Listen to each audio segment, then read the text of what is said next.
Hello, everyone. My name is Anya, and with me, I'm bringing our newest ambassador in his first classroom. Welcome, Mr. Pixels. I go by Mr. Pixels, but you can also call me George if you like. George, George. how are you today? Doing all right. I'm kind of excited to get this going. This has been something I've been kind of tinkering with in my head for a second, so this is going to be a good time. Nice. Well, I'm super excited. I know you've got lots of super awesome info to share. So, yeah, welcome everybody. I'm just gonna start approving people on the canvas so that you guys get permission to paint and draw. But do listen to Mr. George as he begins to explain what you guys are going to do before you start doodling. All right. If you don't know how to get on the canvas, you might want to join his art space. Yep, exactly. I got a comment already. Can't join the art space. Here's his art space. I got it ready for you. You guys join the art space, and then you can go on Sousa canvas.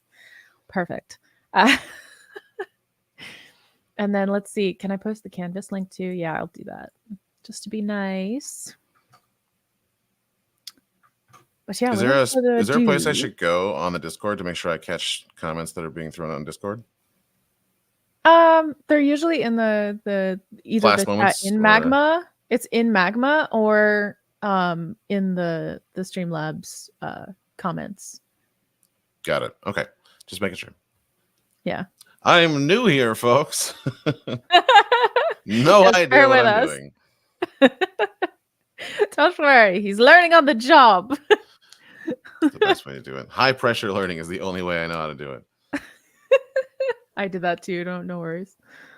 Only thing is, it's funny when I started doing this, about a little under a year ago, I didn't have anybody that was on with me to chill out the process. I had to pretend I knew what I was doing. It was hilarious. It was great.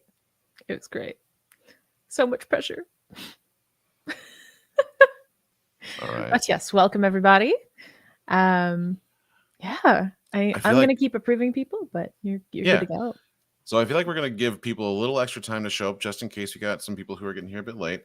But until we get started, I'm going to tell you what the goals of today's class are. Two very specific things. First, we're going to really focus on learning how to use a setting and a world as the prompts for character design. So instead of saying, I want to draw a cool character whose head is on fire and uses chains for weapons, like we tend to want to do in our brains. Instead, putting yourself in a world and trying to come up with a character that fits that setting, which is the basis for all property-based entertainment. And the second piece of this is going to be kind of giving you an idea about my process when it comes to sketching in lines. So, first things first, I'd say it's a really good time to get a little bit of warm-up done on this first canvas, get a couple scribbles in. If anybody was part of my last hangout and remembers Dark Hollow, that is going to be the setting we're going to be using.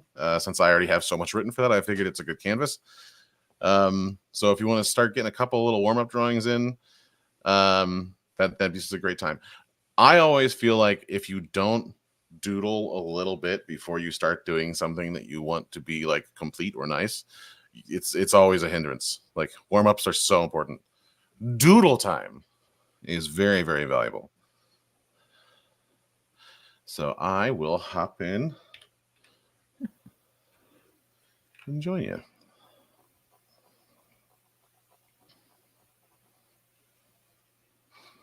It's so hard for me to... This program is going to be a true test of my ADHD nightmare that I live every day. Because... Wait, did you share your screen or your application? Because if you shift T or if you control T, we're gonna keep watching you open a new window. I shared the application. Nice. I think. Nice. You might not have that problem. That's gonna be so funny. Wait, let's test it. Nope, didn't share my application. It's okay. It's the struggles. So I don't know any of you I don't know how many of you are just getting into Magma, but I've been training myself on the program for a bit here. And the main mental block I have, this is amazing, Frank, already. Holy crap. The main block I have is that I keep wanting to hit Control T to transform things. And it's in a browser, so I can't. Yeah, unfortunately we can't change that, but I'll give you hope. It took me 6 months, so, buckle No, in. it's anything in a browser is always going to be hampered by the natural browser shortcut keys. Like, you can't change those. Yeah. Yeah. Oh man, looking good, guys. R.I.P. me. I'm eating and don't want to smudge my pen. Okay. Does anybody else have the same experience with not just a Wacom stylus, but any stylus for some reason?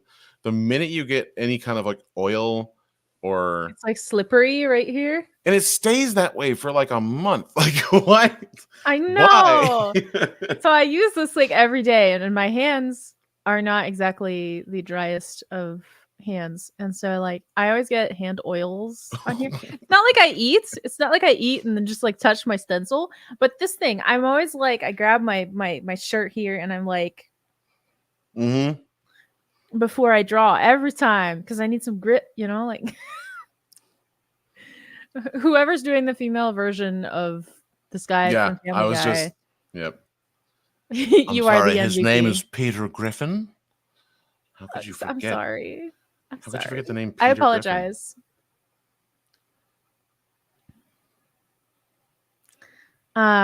Pe- well, it's a girl because of the massive eyelashes. So it's Peter Weena Griffin. Peter Weena. Porter Griffin. Yeah, yeah. Petra There we Griffin. I go. like that. There we I go. have stopped eating anything greasy because of that. I eat pizza or something like using. Yeah, 100%. On the I've pen or on your hands? I'm so sorry, guys. Oh, too many questions. so I only just recently finally caved and started using the glove.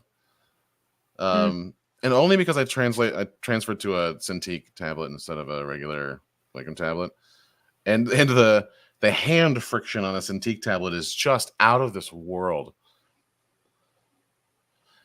And I finally had to cave in and do it. Now I look like I'm going out for an archery class every time I sit down to draw. I mean, welcome to the Cool Kid Club. You gotta wear the fouling glove. It's like the coolest thing since sliced bread. It's like I get to wear the cool fingerless glove that I wanted to wear when I was a kid, but it's not quite as cringe this way. Because it's actually to do with your career. It's functional. Yo, sometimes I wear this out in public. Like, because I do like digital plein air. I did like a thing the other day where I was like just drawing outside. And like sometimes it's like accidental. Like I just go out for a walk and I like forget to take it off because I've done that. it's just part of my body now. Like I just wear it so much. I have like 6 of them and I like take them off every day and put them in the wash. So like one for every day. And I am a dude. Everything is worn until it smells like it shouldn't be worn. That's the rule. oh goodness. Goodness you. George. Does it pass the smell check? That's the rule. Is that Instagram Stewie? Wait, where are we doing? This board. This board. I love this board. All right, so I'm going to give us another 5 minutes to doodle, and then we're going to start the actual thing on the next board.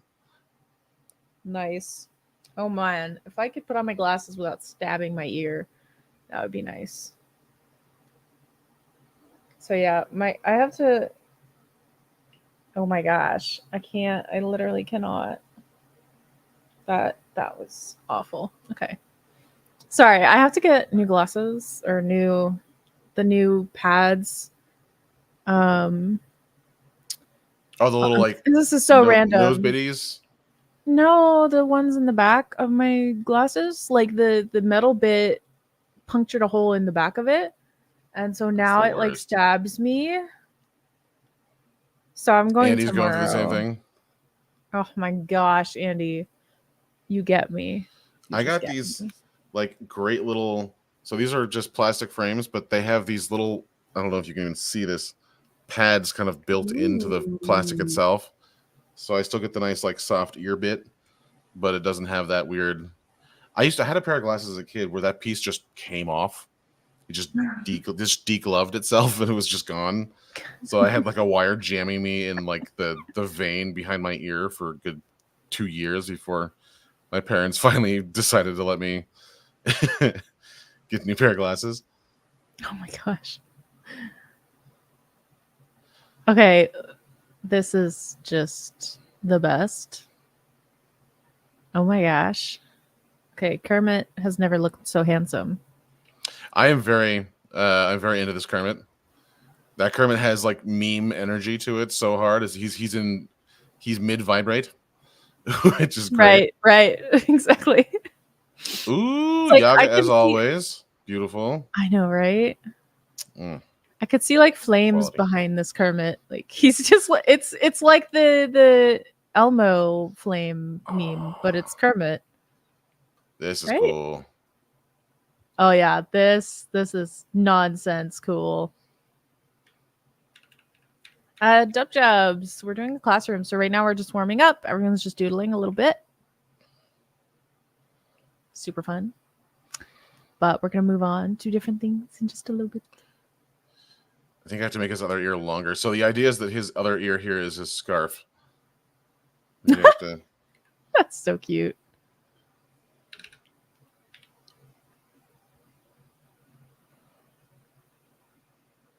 Oh yeah, checks were live. This is my first class. I'm very excited. It's super fun. Super, super fun. I'm so excited to bring you into the ambassador team. So, guys, this is like my classroom, John's classroom, Vince's classroom, George's classroom. I love What? saying your name. Why am I? Yes, welcome to George's classroom. Nah, Well, pleasure, okay, I'm okay. sure. So I love like I have an unhealthy obsession with like different historical times, and George has always been a very like royal name, so that's why I'm doing that. It's like awkward, but in the best way possible. There have been a lot of not great Royal Georges out there. Well, then just don't be a bad example. That's all.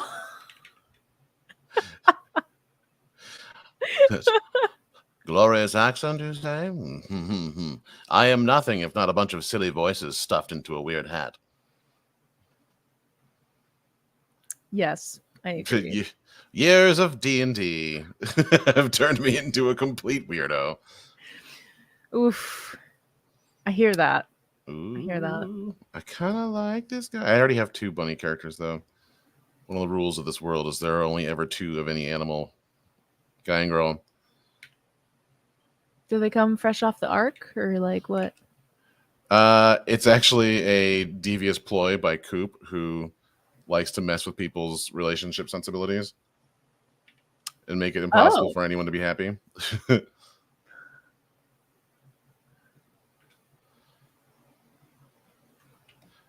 I do like him, though. That is the best turtle ever, Jub.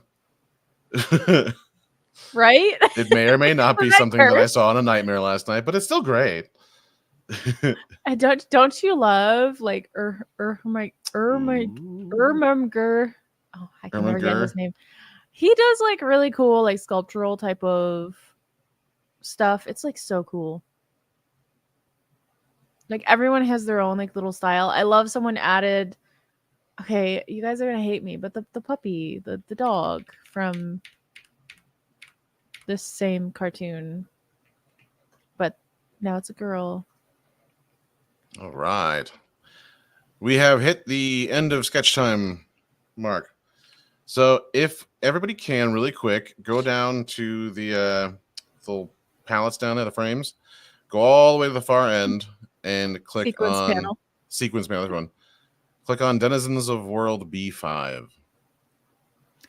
B5. Nice. Cool. Oh no, I'm gonna start having that loading problem. Okay. No All right. worries. No worries. Take your time. Everybody get an eyeball on this little block of text up here. This is our world prompt.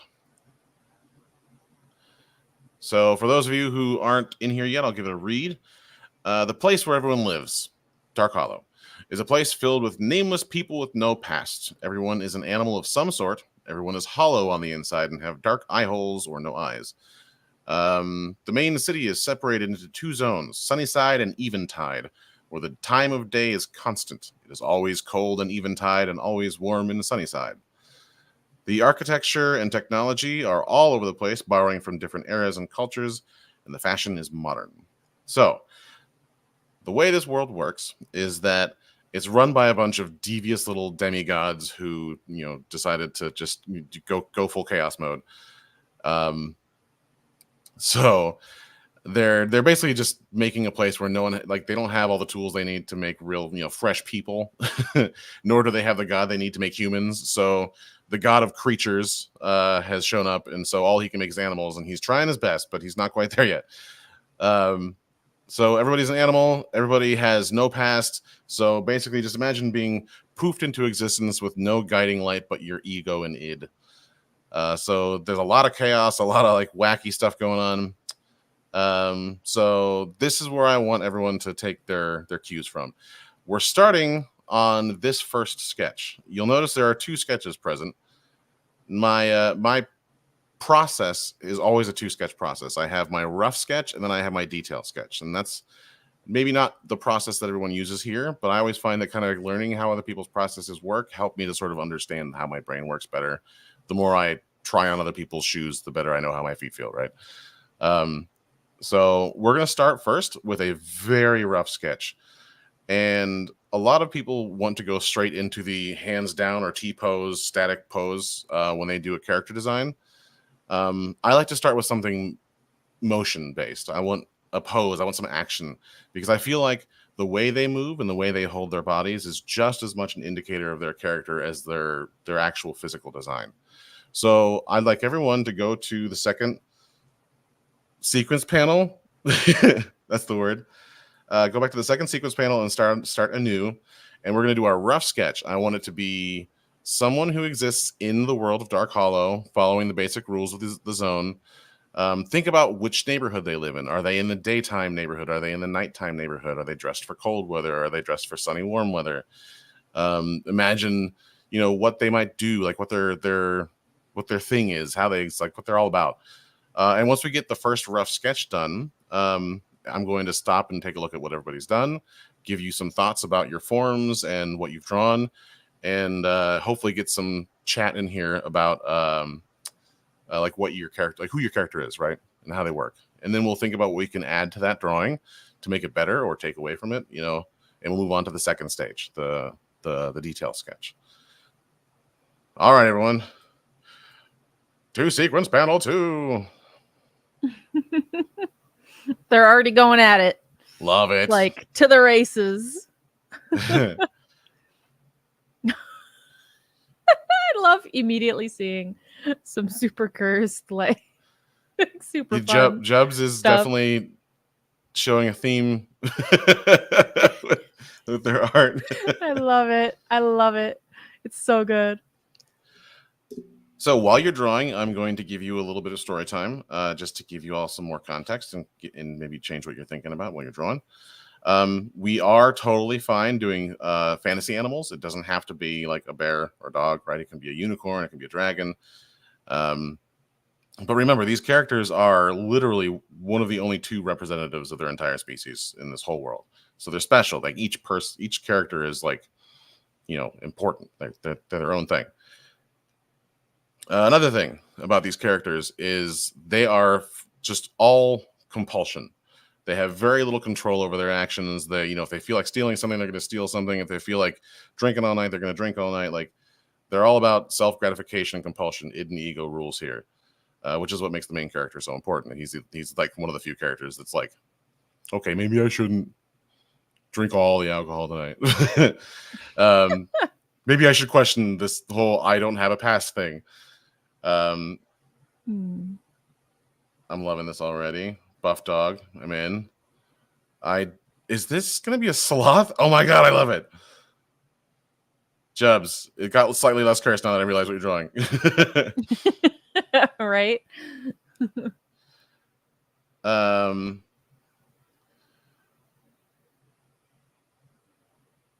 All right, this is cool. Whoa. So eventually, if this series of lessons continues, we're going to move on to drawing some demigod characters. But we'll talk about that some of the time. This is all about the denizens. I love this style. Who's doing this one? I can't see your name tag. This is really good. There we go. Little painter. Love it. I love this. Like, what kind of... I don't know if you can spare a time to type really quick, Little Painter, but what animal is this? I'm so curious. Is this like a lizard or a snake or something? Look at that. It's so love good. The face. Remember, Painter, no one has eyes in this reality. They're all hollow sockets. Lizard Man. Got it. It's adorable. Cool. I love it. I love that we have an owl over here. That's awesome.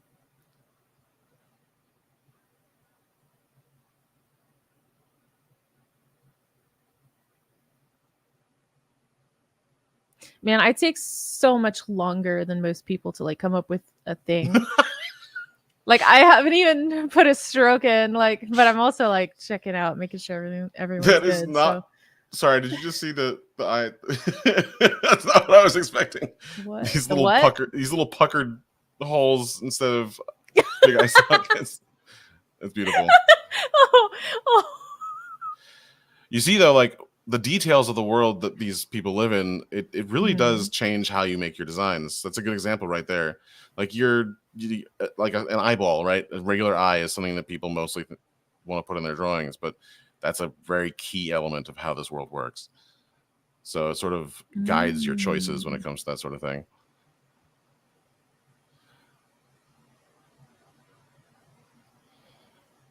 This is really cool. Andy, beautiful as always. Is this going to be a Frank? Is this a weasel?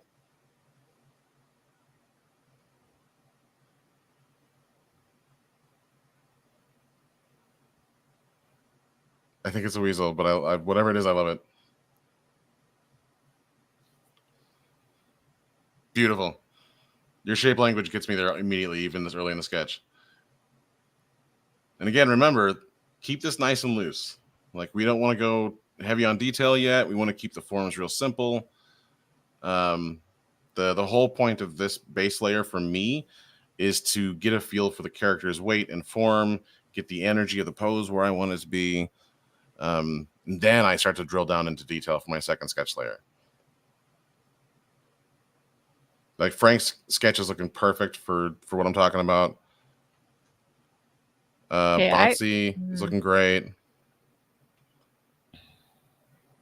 Oh, Anya, are you joining us in the sketch process? I'm trying, but I need black. I need a black canvas. Sorry. like your heart. I'm special. Okay. I need. I was like, I can't. I have to prime my canvas. Yo, you're making me sound like such a queen, but like, I promise. Like, it'll be so cool if you just let me let me do my thing.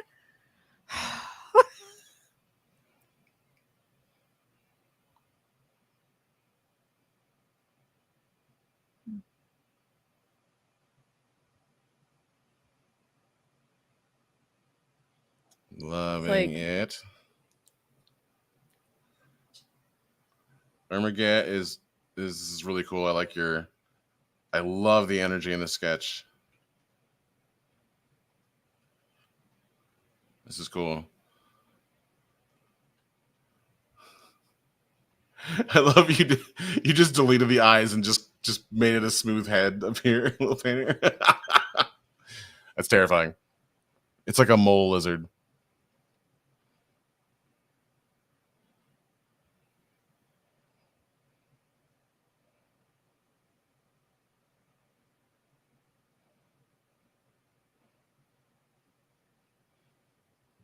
All right, I'm going to zoom in here and start making one of my own. All right, what animal do I want to use? Oh, what am I doing here? Any suggestions on animals, chat?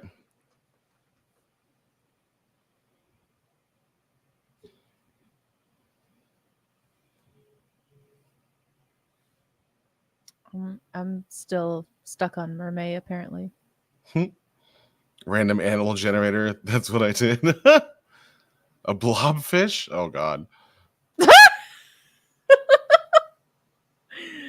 Do the blobfish. You know you want You to. should really make him into a horror. Yeah.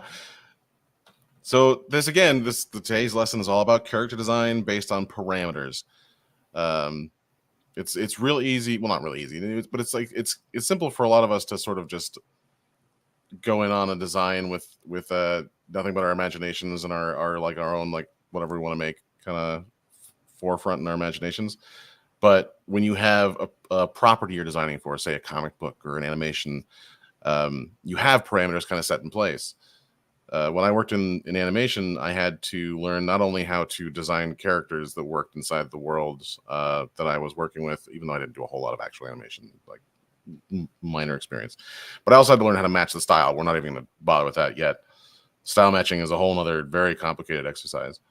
For this one, like it's about kind of like taking away that blank canvas and putting something that's a little more structured with some more rules in place of it. All right, so I'm torn between a raccoon and a penguin. They both seem like a lot of fun. Trash panda all the way. And, okay.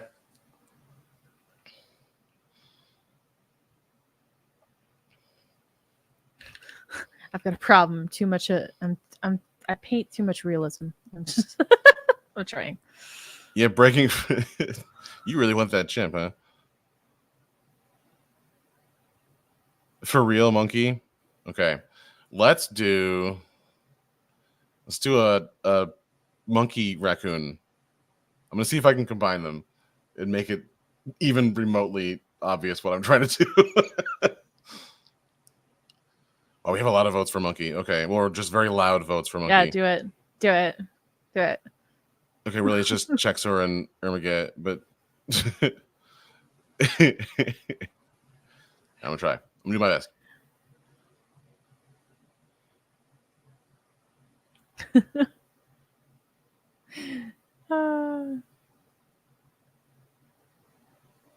Oh boy. We need like a oh man, we need a poll tool in Magma. We need to be able to use a poll to poll. That'd be kind of cool. I'd be down. Yeah. Yeah. Oh, did somebody just join the canvas? Yeah, I just approved them. No worries. TBT, if you want to hop over to the last panel in the I already forgot what they're called. Sequence panel. Sequence panels. Take a look in there, and that has a little text blurb in there that will tell you about the world that we're designing a character for.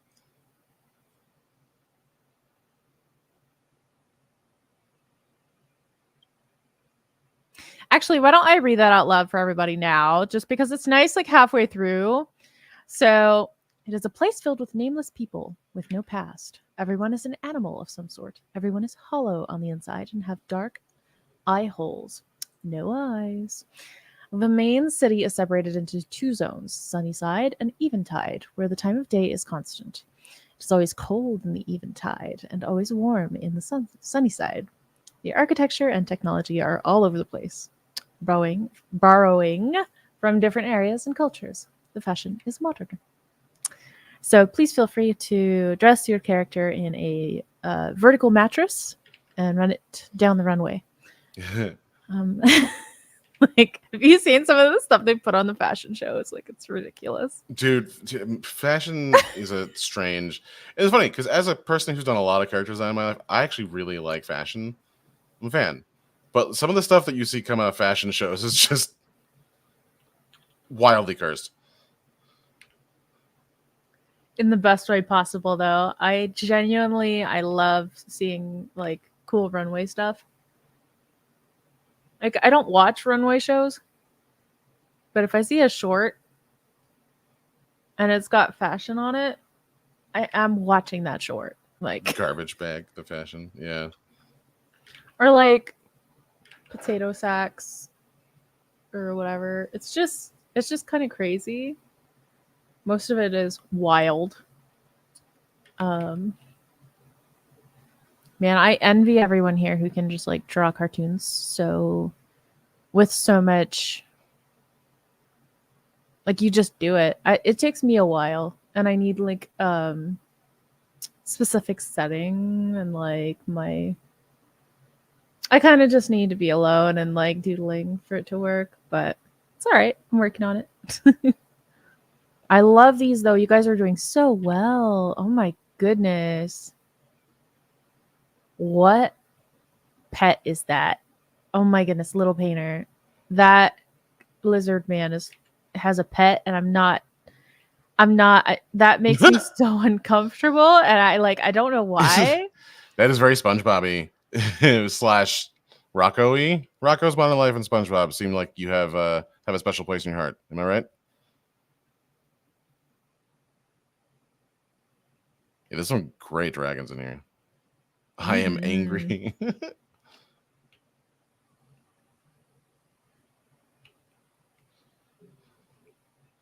Carl Kempinski, huh? Okay. Nice. I mean, your sketching is really, really unique. I love to see it. Every time I see it on the Discord, I'm like, dang, this is cool. Like, I love to see you go and like produce these different things. A lot of people don't realize I'm like chronically on the Discord. If you post in the Discord, I see it. You don't say. So I know. I've started to also identify like people who come to these live streams with the people in the Discord, just like know exactly. Yaga. Oh my gosh. Yep. But sometimes when you find a spot that you feel comfortable in, it's a magic thing. Like a Discord where people are cool and you feel comfortable. Heck yeah, Yaga. I am professionally online. That's like genuinely like, you know what? I'm gonna answer that from now on when people are like, "What do you do for a living?" I'm like, I'm professionally online. Just leave it there. Oh, I might want to clarify. That leaves a lot of open. Yeah, I might want to clarify. Oh dear. It'd be funny if I just left it at that and walked away, though. Hair flip. Yeah. You know. For sure.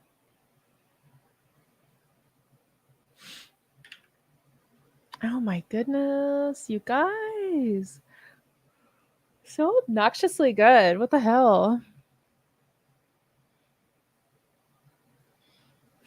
I love the movement in this one, Frank. That's really cool.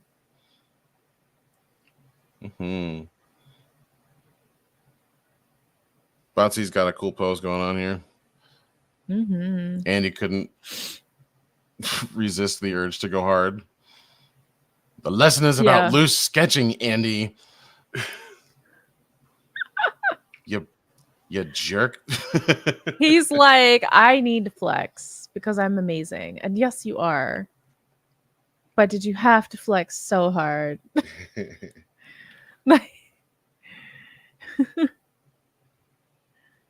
This is my favorite background content while eating. Great job, guys. Amazing posing. Oh, cool. Yeah. That's awesome. Oh man. I watch such random stuff while I'm eating. What do I watch? Sometimes I watch cooking shows, weirdly enough. Anybody else? Anybody else like watching people cook while they're eating? That seems redundant. I know, right? But Yeah, I'll say something redundant. about like let's say I'm not eating something very good. Like let's say it's well, I mean, I love ramen, but let's say it's ramen, right? I'm eating ramen. Watching somebody cook like a fancy ramen makes me feel like I'm not necessarily eating a like dollar ramen. Does that make sense? Bougie ramen. Yeah. Yeah. Dollar ramen has its place though.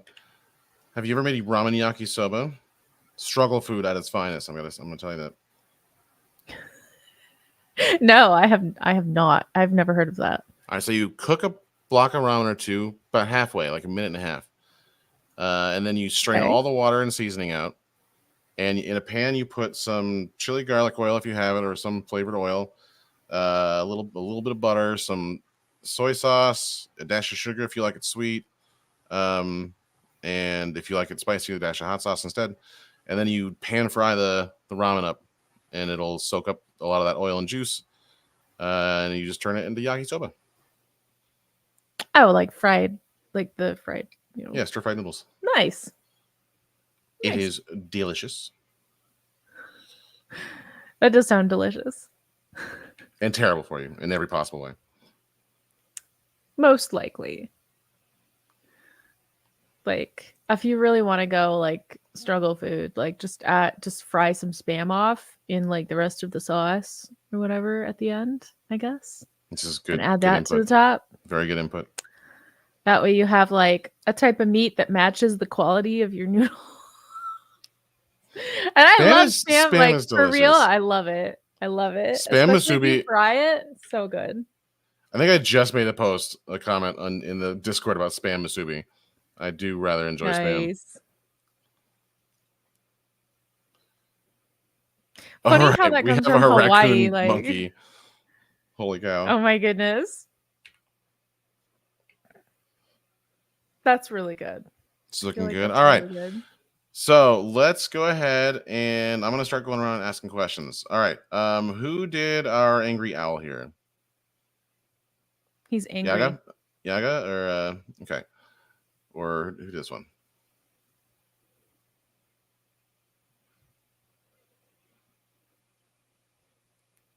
Okay. Do you mind typing in the chat real quick, just a little bit about your character? Who's the owl? What are they about? Like, why are they angry? Wait, do they live in Sunnyside? That's why they're angry? Because it's The nocturnal. owl that They live. lives in an endless day. Wow, that's beautiful. Please make that canon. Please.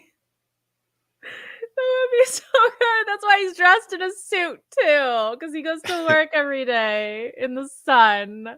That poor owl. Oh my goodness.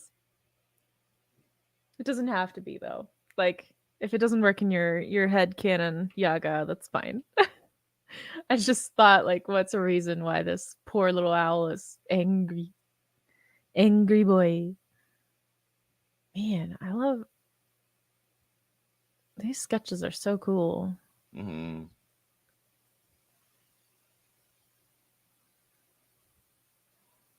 This is looking really interesting. I know. I was just looking at that. Like it's so messy, but it's so like good. That's exactly the kind of stuff I'm Oh, looking for. It said my owl's Lori. He's a 9 to 5 businessman. He wants to live in the cottages, but the grind keeps him working because he has to feed his 5 non-existent kids. All right. So let's see. Our owl guy. Is there anything else we can add to him that just like screams miserable business guy? a He's close. briefcase? He's really close. Like either a briefcase or Like a maybe watch? maybe one of the kids like gnawing on his head, or Oh just like yeah. just something that like adds a piece of this story to the character. A pocket protector. Yeah, that's one of like the official office gags. With like a few pens or something. All right, so let's work on bringing his story out in his character just a teensy bit. All right, I'm gonna move to our weasel friend here, who I'm super loving. Ooh, that What's the story pranks. on our weasel buddy? It's a bald Oh, spot bald spot is a hero. great. Oh, that's great. Hell Bald spot yeah. is an awesome idea. Since he has the big owl eyebrows, if the bald spot was just that whole top part of his head, just draw like little prickly hairs up there. Oh Yeah, my let's hear about goodness. our weasel friend here. He is running with a barrel of something.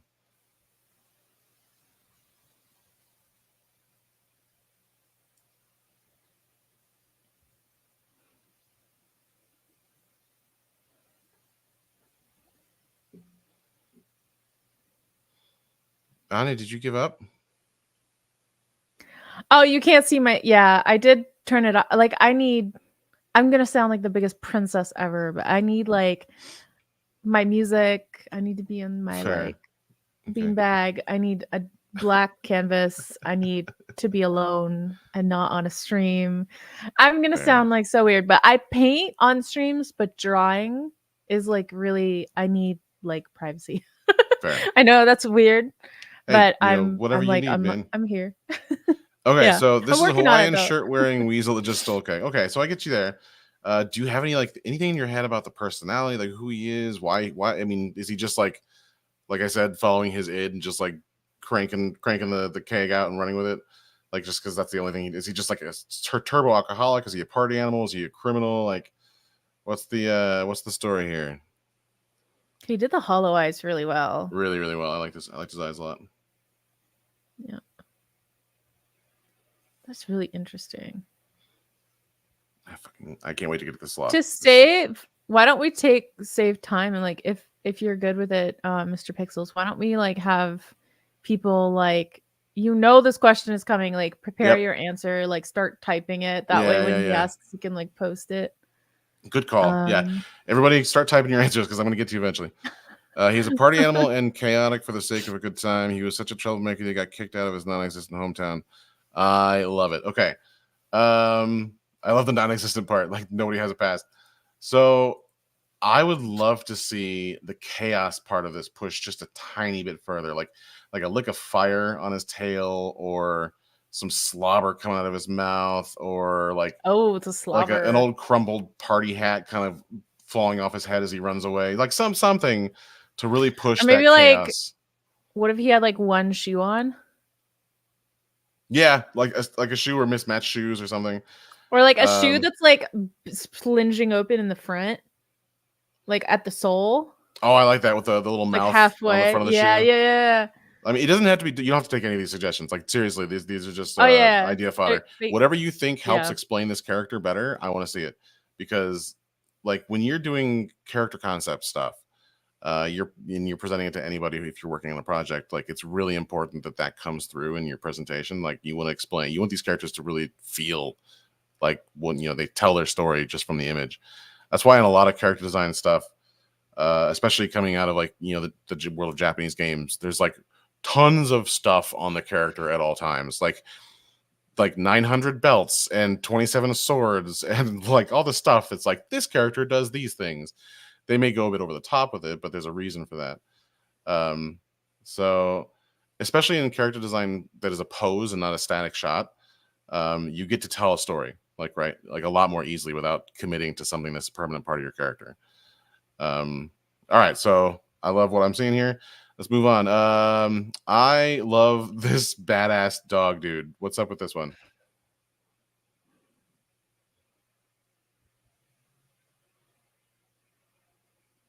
He feels like some kind of mob boss. I'm getting Yakuza vibes for sure. Like he needs tattoos. This is a very muscular Loves to dog that feel loves to feel pretty. pretty. He also works a part-time job as an assassin, so he doesn't get paid. He does it Definitely. for the pleasure of it, I guess. Yeah, tattoos. Give him a tattoo. Oh, I need 100%. I need a tattoo on that forearm. Something that pushes the vanity side of this a little further would be great to He needs see. earrings. I want to see like a hoop earring. Or yeah, something that really drives that vanity home. It would be really fun. Give him like golden eyeshadow. Golden eyeshadow. Just, All right. So you already have a lot of costuming going on here. Your character's already sort of telling a story. So if you just want to push that a little further, either push the assassin job a little further, or push the I'm a pretty boy a little further. Something that really kind of speaks that story out. All right, so we have the horrifying lizard. There's still eyes there, but you know what? Okay, I'll whatever. I love this one so much. Let's hear the story here, because this is terrifying and I love it. Oh man, that is so good. It's really good. I like it. It's like incredible. I'm very impressed. Like as this was coming together, I love the energy in this one. Like the line energy. Mm-hmm.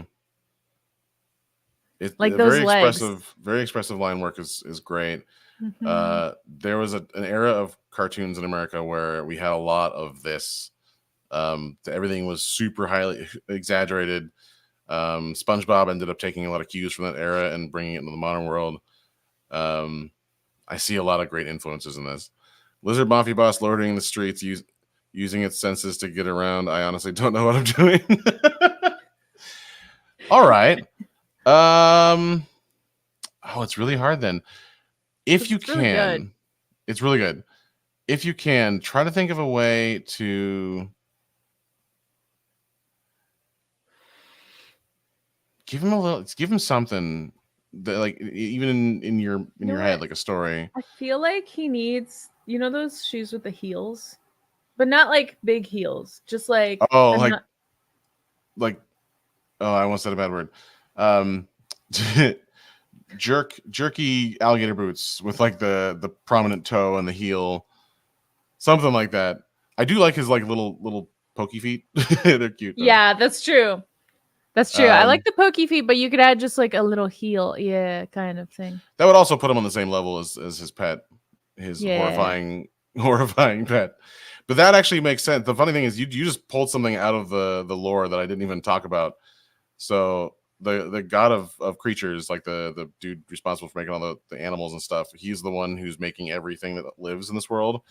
And he's going ham. Like he's making the regular denizens, but all the actual animals that aren't like two legs, you know, beasts. They're all just weird monster amalgamations of just nightmare fuel. And so you actually got it. That's well done. Nice. He like instinctively got it right. Yeah, 100%. I love it. One thing I've seen in a lot of kind of animal character designs is piercings in places that wouldn't work for a human, but work for like a piercing on his tail would be cool, or just anything to like kind of push the mob boss side of this, since that's the only like real character occupation or whatever.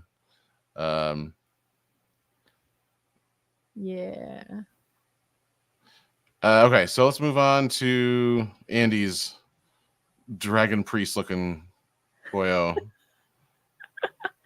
What did you make, Andy? Tell us. Grace us with your character details.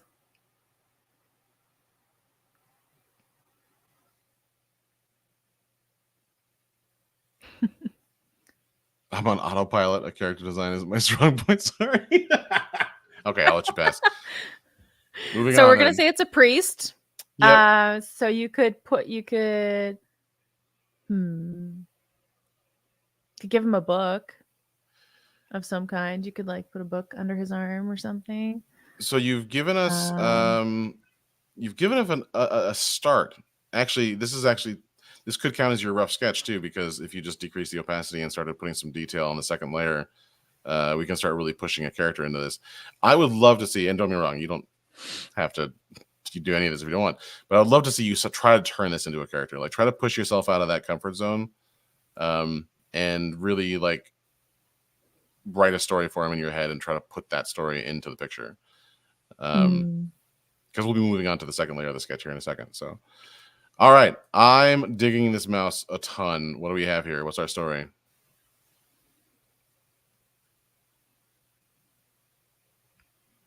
This is like Mickey Mouse in the zombie apocalypse. Love it. I mean, that's actually kind of the first. Remember the original drawing I did when I was trying to come up with the style? I leaned heavy onto the Disney thing. His name is Bobby Rat. He likes baseball as a hobby. His family got killed by a snake. That's part of a mafia, but Robbie wants to get revenge. Oh, okay. I love it. It's that guy. That guy up there is a mafia boss, and he's a reptile. So it can be Oh, that's the guy yeah. that killed his family. And then this dog is the assassin that the mafia boss sent out to do the hit. Like we're building a world here, folks. Holy You cow. guys. We're writing a story. See how this works? I don't have a lot of comments in terms of telling the story. You did a phenomenal job, and my screen isn't loading. There it is. You did a phenomenal job of building that story into this character. The only thing I could recommend is maybe like a memento from his family, like something like a lot of times when you see these revenge stories, there's like a keepsake, like a locket with the picture of the mom and dad or something like that. You know, whatever you want to do. But I mean, aside from that, you've got this story told really well with this character. I'm digging on it. Beautiful work. Okay, moving on. Ermin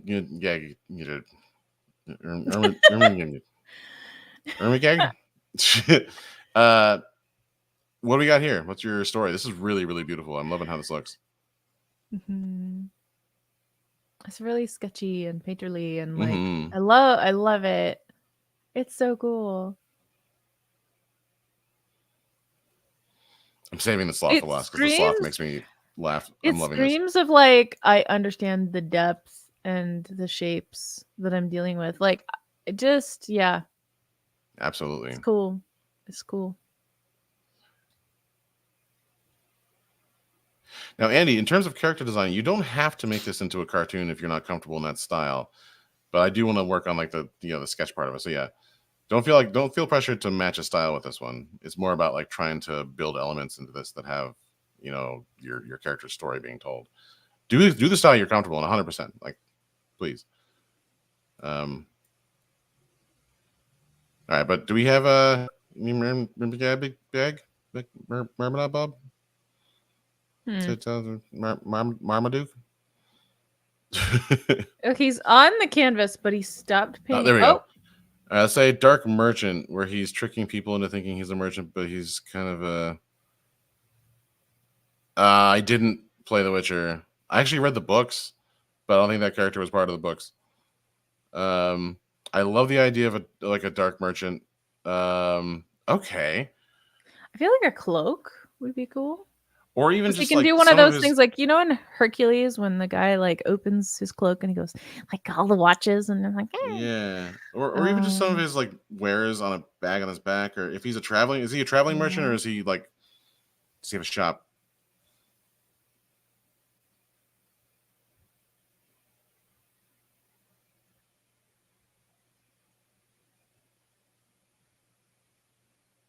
Honestly, just the vibe he gives off, it works. He owns a shop, kind of. Okay. I when I think of a merchant, and this is totally just in my head, oh my god, I'm loving the background that you're putting in here. Oh my god, okay. I think of like a little bit of opulence, right? It's like wearing some rings. I've made some money with my work, or if it's a traveling merchant, very much like nomadic, bag strapped to back with stuff in it. I would never have guessed merchant looking at this, but I do really, really like the character, so that's hard for me to criticize. So it's really cool. I can see like part of like this area would be like a fur that maybe he put on, like a fur thing. And if he added like, I don't know, like I feel like it could work. It's like a really, you know how sometimes when you make a D&D character, you make it like this person would definitely never be this, and you make like a juxtaposition of a character, like this works. That's perfectly valid. I would say find a way to tell his story a little bit with his character design, but no pressure on making this into a character you're not happy with. But I do really like this silhouette. This energy you've got is really beautiful. All right, moving on finally to the sloth. I have been waiting to ask about this sloth. It's beautiful. Tell me about the sloth, Jubs.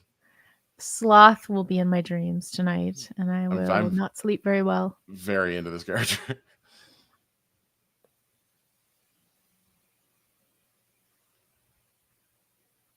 I'm so ready for this. Yeah. So much pressure. Sorry, Jubs. Bring it. Oh, we got someone new here. Hi, John Bavina.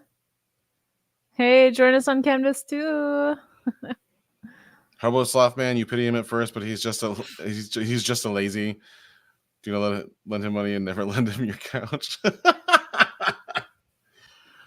don't know if I got a comment. That's Nice. very well told with the character design. You knocked this out of the park. Isn't this perfect? And like when she started, I was like, "Oh, this is cursed," you know? But I like love it it. works. It's perfect. It's so perfect. Like It's very good. Okay. I want to make a comment because I've given everybody feedback, but it's just you did such a good job of explaining the character through the art that I don't know if I have. Yeah, Hobo Sloth is great. Hobo Sloth is currently the star of the show. This is beautiful. All right, so for the next step, you're already kind of moving on to the second layer of the sketch, but let's see if we can, when we move on, if you can tighten the drawing up just a little bit.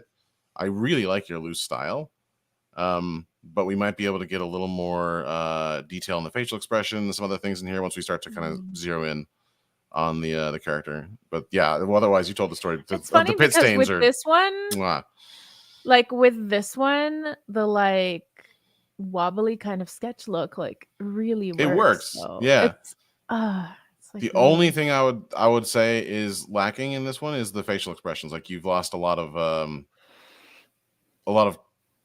like I keep saying the word expression. You've lost some expressiveness in the face just because of the wobbly lines. But other than that, like it's a style. It reads as a style. It's really good. John Bovina, if you're curious about the nature of this lesson, if you go all the way to the last panel, the sequence panel, I'm going to remember that without trying. there you go. If you go to the last sequence panel, there's a little blurb of text in there that explains the world that these characters live in. And we're trying to design characters that fit this world. And if you're just here to sketch, then sketch away. All right, so the next step here is to take these images and start to zero in on the detail. The feedback that I've given is something that you can start to, oh, Andy, you lie. Your wonderful character design. What are you talking about? Jeez. Oh, I love where the weasel's going. So yeah, you see over here our weasel friend. The detail sketch layer is already kind of going in, and some of that feedback has been processed and kind of added to this in that detail layer. So the second layer of sketch is definitely all about taking this and pushing it just a little bit further with a little bit more detail and prepping it for ink, essentially. All right, so real quick, since I'm a part of this, who has feedback on my raccoon monkey? Raccoon Monkey is just a troublemaker, just plain and simple. Good old fashioned Dennis the Menace. So what does anybody in this chat think I could add to Raccoon Monkey to tell that story just a little bit better?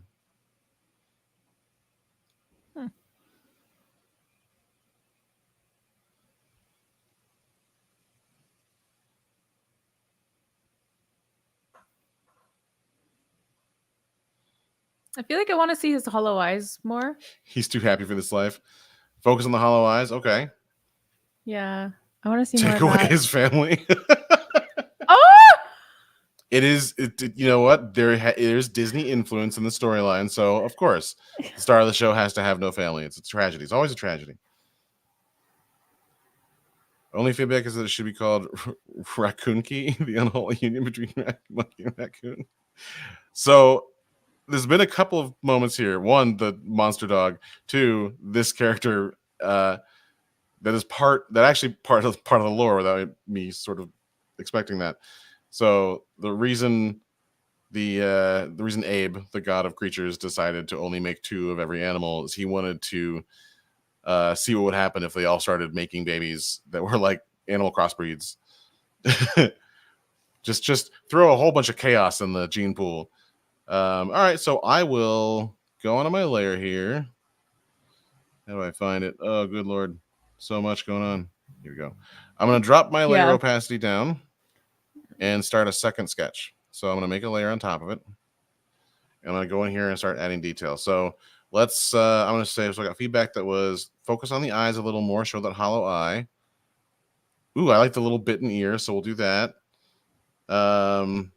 Make sure he's called Raccoon Key. Very important. Could we give him Uh, like a red belly?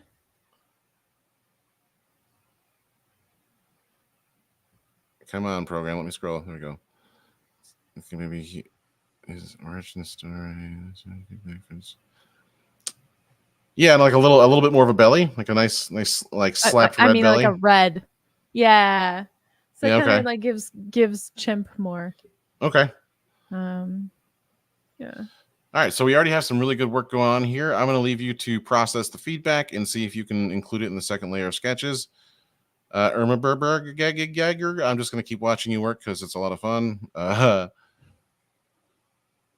Ooh, John, look at this. This is cool. Right? Huh. Some really good form language going on in here. Oh yeah, he's really good. Very Like, cool. All right. So I'm going to go in here. So I intentionally kind of went really simple and didn't add a whole lot of characterization into this just so I could, participate in the feedback portion of this as well. So I'm going to zero in and try to put that feedback in here and make it look a little better. The primary reason I like to have this two sketch process is because it helps me move so much faster. I'm like if I try to just do one sketch, I'll focus way too hard on the sketch. If that makes any sense. Like I'll spend way too much time like zeroing in on little parts of the sketch and I'll lose track of my my scale because I like you do. So this helps me sort of keep it clean, keep it quick. Right, so I'm gonna give him a big ol' schnoz. of course we're calling you out, dude.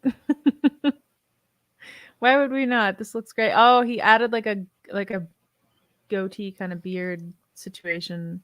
I love That the that I love looks this. great. Yeah.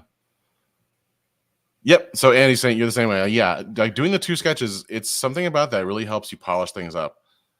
Like makes it feel so much Yeah. better. Because you can see the drawing as a whole, and so then you're like, oh, it needs this, and oh, it needs that, right? Yeah, and what I have like it's kind of like tracing over your own work. Like when I have this layer here, I can sort of see, when you do a drawing and you feel like, oh crap, this one part is a little off or lopsided or something, maybe the smile doesn't feel good. It lets you draw over your own work and make those corrections without having to sacrifice a whole lot of time, without feeling like you're backtracking. It gives you the freedom to double check your work without feeling like crap about it. Yeah, absolutely.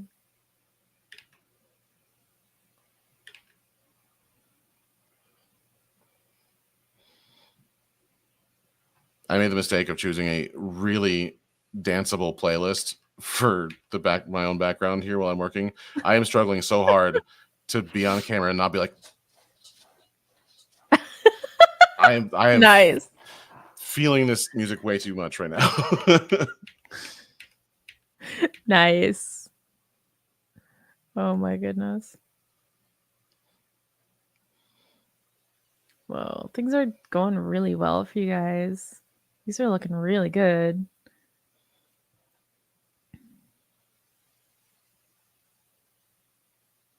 Yeah, try so okay. Moomge I think says it's a play on words, but yeah.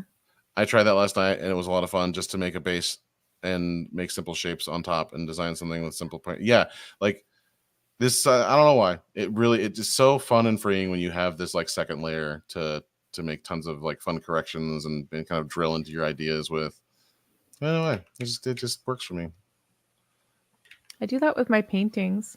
Like I'll drop in all of my values and colors and then I'll start to do the edge work on top. Um then I'll merge it down and I'll make an additional layer and I'll keep like messing with it. And then when I like it, I merge it down and I start a new layer and any corrections I keep going like that. That's why I never have more than like 5 layers. I, on the other hand, never merge my layers and it turns into an absolute. It's like I need like a card catalog system to find my layers. Well, you'll love this. You can actually search your layers in Magma. So if you go to search, the search function, like at the top of your layer section, and you go my, you're going to see only your layers, which is really nice. And then if you color code your layers, which you can do, hold on. I know you can do it. It's in your settings. Yeah. No, it's like Like anyway, I know I can do it. I think make each layer a color is in the settings. I actually just saw it while I was trying to figure out some of the things. Yeah, and you can like search by color. So if you're doing like a bigger project and you need to like start dealing with your layers, you can do it that way. But yeah, really fun thing. You can go to search layers and just write my, and you'll get all of only your layers, and that's really nice. I love like funny you should mention it. Did you know that in Magma a feature exists that allows you to search layers? The wonderful folks over at Magma are really working hard to make our experience here all that much better. A little applause. Thank you. I just need Fallout music in the background of that talk, and it's like perfect.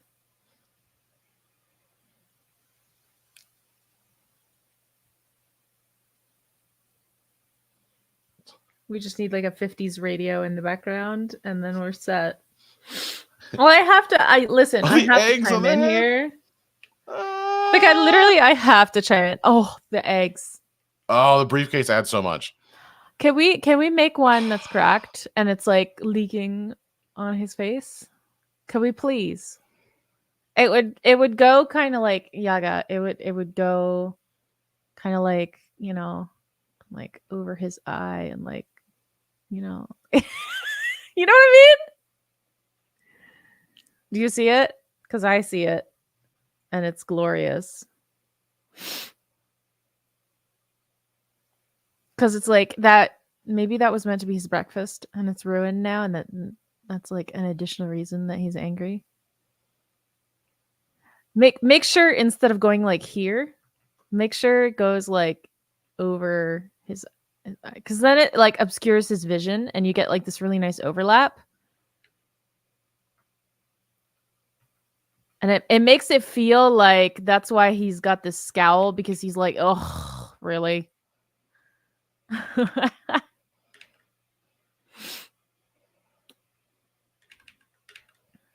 So you could like do the thing, and it would go like this, and then like here.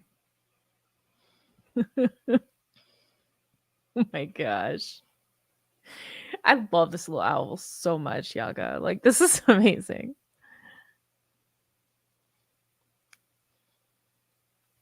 So yeah, in my second sketch layer, I do a lot of addition.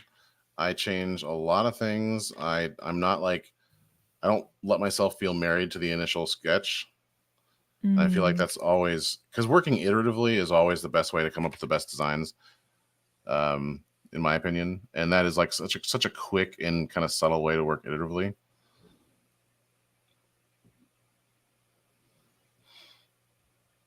All right, so since we're doing apparently building our whole Mafia storyline here, I'm gonna go ahead and pitch in. So this is his name, even though no one here has a name. The name he's been given by the organization is Fingus. He's a sticky-fingered little thief, and he's the guy who does all the tough work. He does all the wet work. He breaks in, steals things from hard to find places, or hard to get to places. I mean, what better thief is there than a raccoon key? Like, he's made for it. Perfect. I love this chunk out of this ear. That's just perfect. The weasel drawing, like the chunk over here, is amazing. Oh yeah, beautiful. So He's good. So good, Frank. That's looking great. So good. The line quality is really nice. Mafia Dog is really crushing it. Oh, the piercing in the tail. All right. So it was a suggestion that you didn't have to take, but what do you think now that you've done it? Do you like it?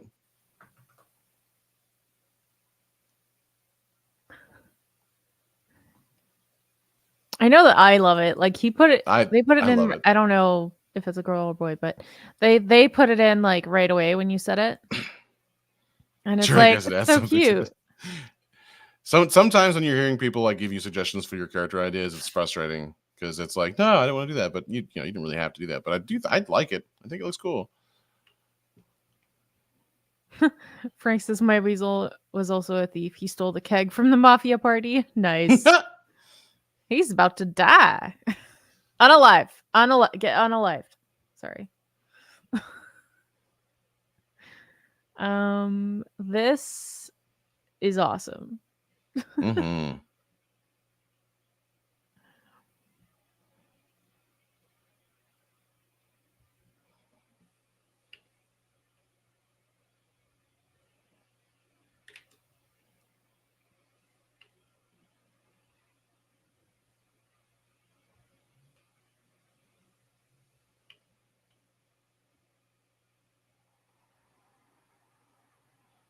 Oh man, this is getting clearer too.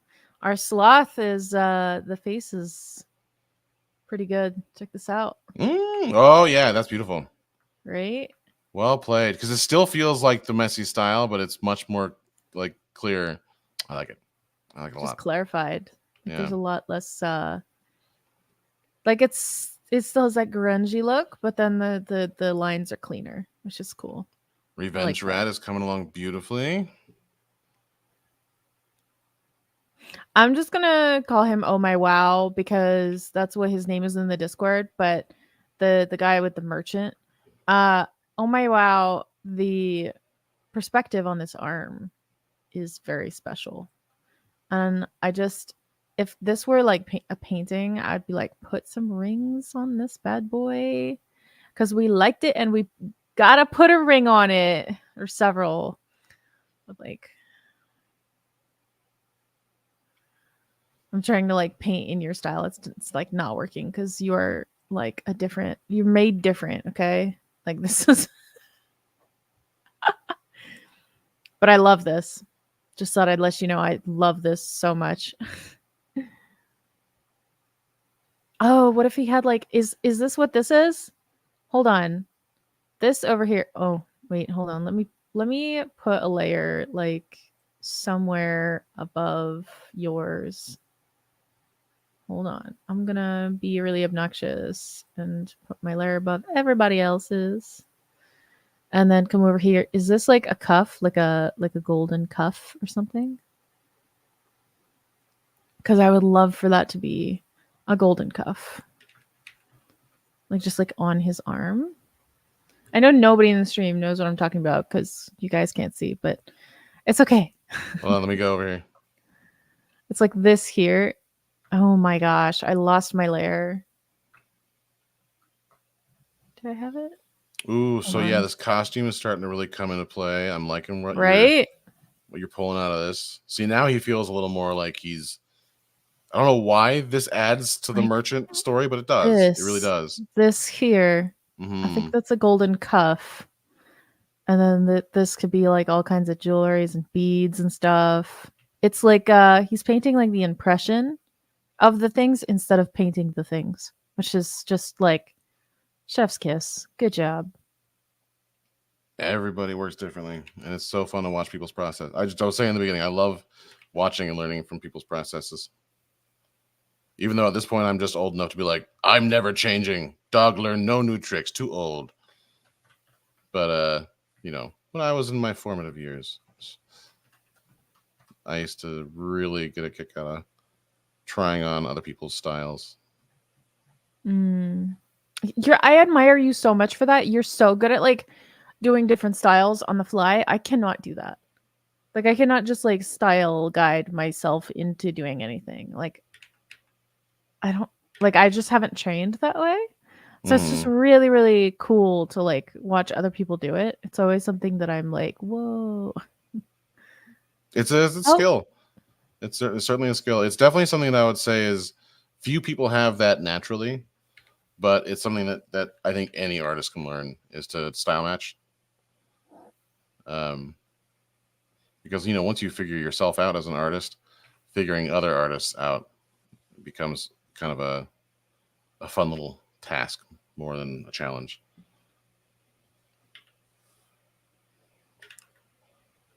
I am in love with I'm in love with this owl. Right. So cute. Yago will be right back, she said. Okay. Load. I want to draw the. Oh, that's how. Oh, that's how I can get it to load. I just scribble on it.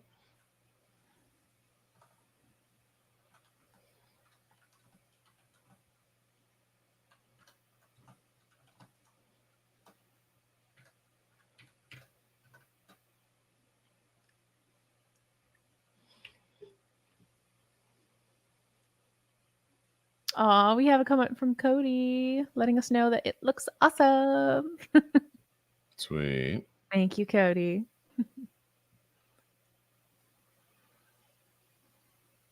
Yes. Compliment us. We have earned these compliments. We are all amazing. Oh my goodness. I do love, oh my goodness, the board just looks awesome. Oh man. Have you seen what Little Painter's doing in his background? It's like raining Yeah, and it's there's like, incredible. Yeah. doesn't that strike the Oh, there's mood? It's a couple so buildings good. back here, but yeah, love it. I think they're just like messing around with different stuff and it just looks so nice. Like,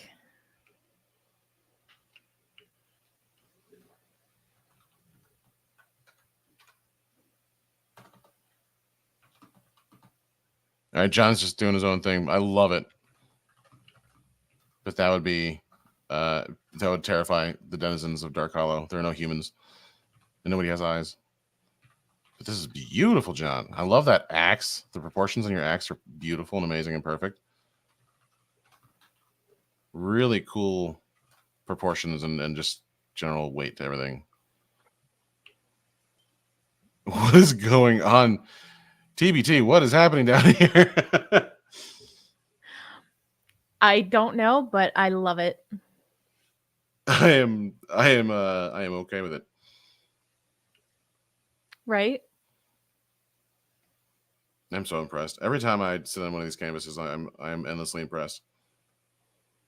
I know, because you get like everything from like, oh my wow's dragon to like Andy to Frank to Yaga to cursed sloths to like the most dramatic pimp dogs and lizard kings. It's kind of crazy. And then you have like a Viking. Just like whatever.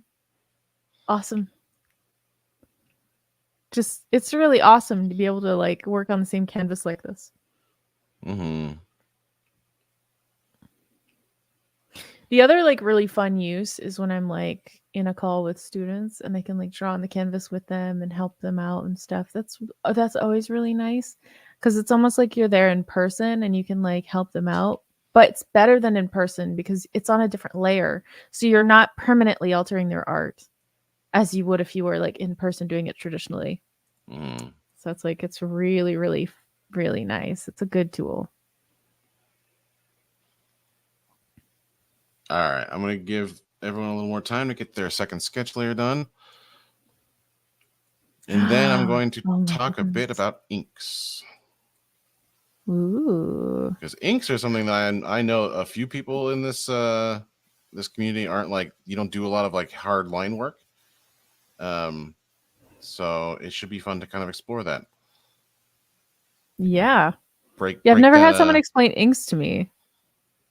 Also, I just want to highlight Jub Jubs is doing rim lighting right now on her slots, and I am livid. Isn't that amazing? I really, Jeb, like your color choices on this. There's something very cool about the way that light brings things together in this one. Very into it.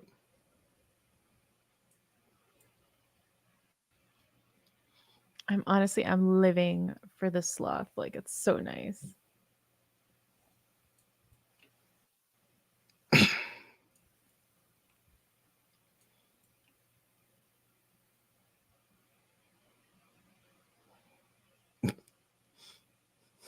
An owl is making me really chuckle. Like I'm very okay with this owl.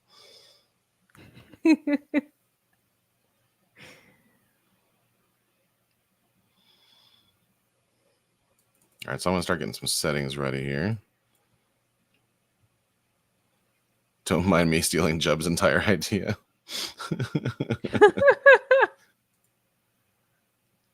I love right, how so uncomfortably close this underwear branding creature is to Oh My Wow's drawing.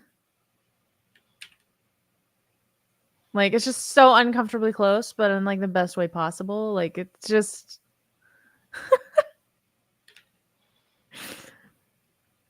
like they just share free rent on the canvas next to the like awesome Mickey Mouse zombie fighter.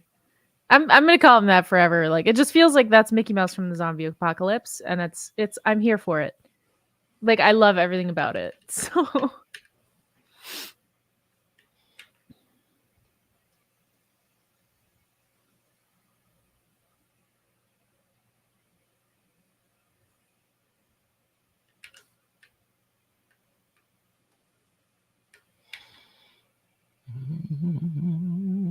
So when you're considering doing inks, how do you think about your line weight? so while you're working on the sketches, I'll start the explanation here. Ooh, Andy's got some interesting quality on the lines here. Really cool. Get your mind in the game. Stop getting distracted by all the cool art. Okay, so it sort of depends on the energy you want for the work you're doing. For Dark Hollow, I'm going for something really crisp and clean that gives me kind of access to good character silhouettes that don't get like bogged down in muddy line work. But there are a lot of styles like Mike Mignola who that are all about the weight of the ink and the shape of the brush. Um, I think if anybody wants two good examples of diametrically opposed types of inking, I would look up Mike Mignola and then I would look up Jeff Smith. Those are two people who do inks as differently as possible, and you'll see how the choices you make with your pressure and your approach to black fill and all that stuff really changes the look and feel of the work. For me, I am not ashamed to put my stabilizer way up because I want some nice clean lines on this. I have it up to 75% here, and I'm using the general ink brush. I haven't built any unique ink brushes in here yet. But line weight is really, really important to the expressiveness of your character when you're doing inks. So I'm starting, like I'm using, later TV, I'm using like a kind of a heavy brush. Like you see, that's a kind of a thick line. And I'm doing that because I want a nice range when it comes to my line width. I want to be able to go from thick to thin as quickly and expressively as possible. So I'm not constantly toggling between different brush sizes. I'm choosing the brush size that would be like my largest, my biggest line possible. And then I'm drawing nice, gentle, fluid motions and not pushing very hard at all. And I'm using that as a way to let my lines kind of breathe and come to life a little bit. So I'm That using is so cool. a very light touch. Are you just And that, using one of the default brushes, or I see yep, here you the have your own brush and default you inker. made I've been playing with custom brushes. This is my sketch brush that I was using. I like to have a nice kind of Oh, loose. cool. I like a little translucency on there so I can drill in if I want to make target some areas for black fill later. I'm using the standard ink brush, and I'm just putting the stabilizer up to 75, and that's really it. I am keeping. Oh, I should have changed it. Changed all my settings. Oh I'm, no, I'm sorry. it's okay.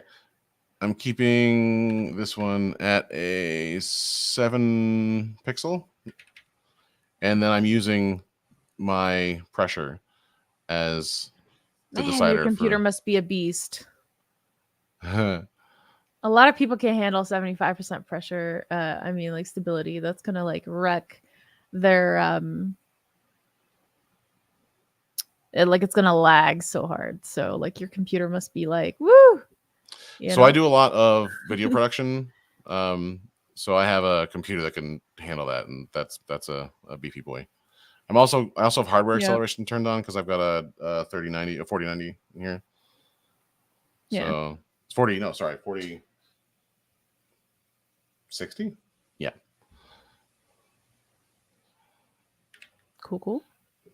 And if you Yeah, can't I learned do, that the hard way because like my computer's also a beast, and so like I'll like I'll get these like massive canvases, and um I'll just be in these streams, and somebody will be like, "It's lagging so much," like yeah.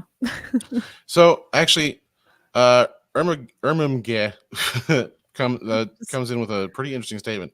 You say you would go crazy with stabilizer because you love to do quick strokes.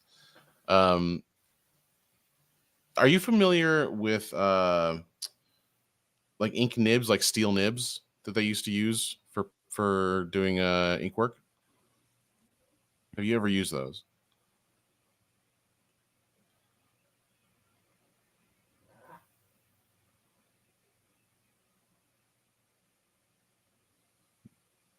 Dip pen, yeah, the nibs, the old nibs.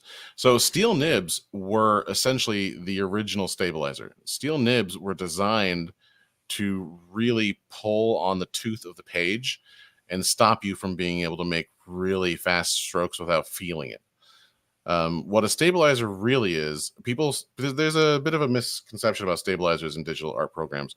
The stabilizer is less about making you have like really smooth lines and more about simulating that sense of tooth drag on a steel nib. So artists have been using stabilized lines since the Dark Ages. It's just been kind of done in a different way. So what I'm doing here is essentially simulating steel nib drawing. And I do understand what you're saying. Like you want your hatches to feel good. And the way I go about making sure that I have a little bit of freedom when I want to do more expressive lines is I'll switch to a second tool that I have different settings on if I want to start doing hatches. But the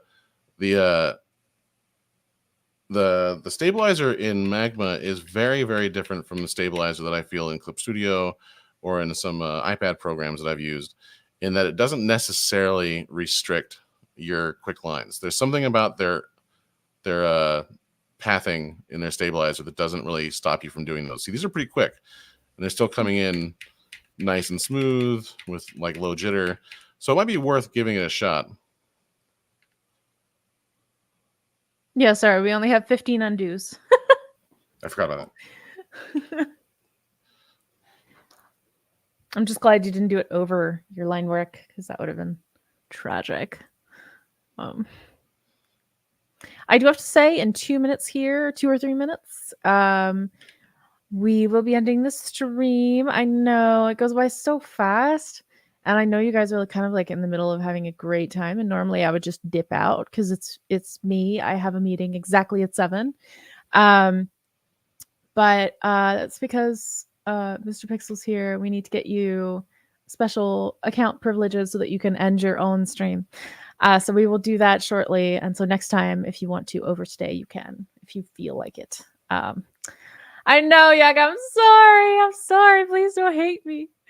But that being said, whenever you are done your artwork, please go right on ahead and post it in our Discord. I would love to see all of these in the Discord. It would be so nice. Everyone did such an amazing job. So take your time, finish your line work. If you want, like color it in, like have some fun. These are amazing, you guys.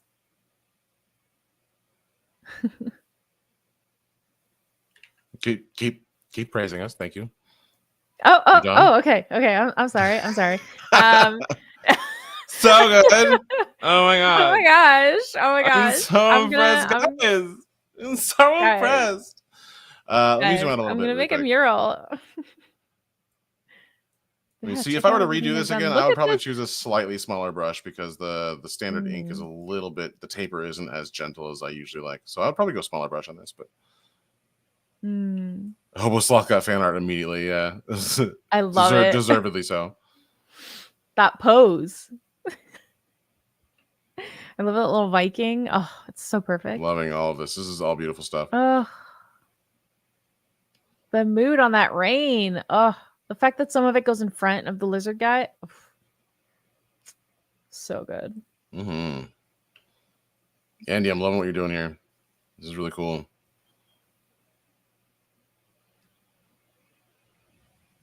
All right, so there's like a class after post class hangout area, right? Yeah, you can go in there. Yeah, I Yeah, might just for pop into sure. there. So I'll pop into All right. the what's it called? It's Classroom classroom after after party. parties. And if you can't see that voice chat, you guys, you need the scholar roll. So head to the roll forge in the Discord to get that scholar roll. Snag that. Mm. So yeah, he will see you guys in the voice chat. I wish I could join, but we're gonna have to end the stream now because I'm gonna be late for my meeting. You guys, you're amazing, and George, you were also amazing. I will see Bye. you guys next time. All right. Bye.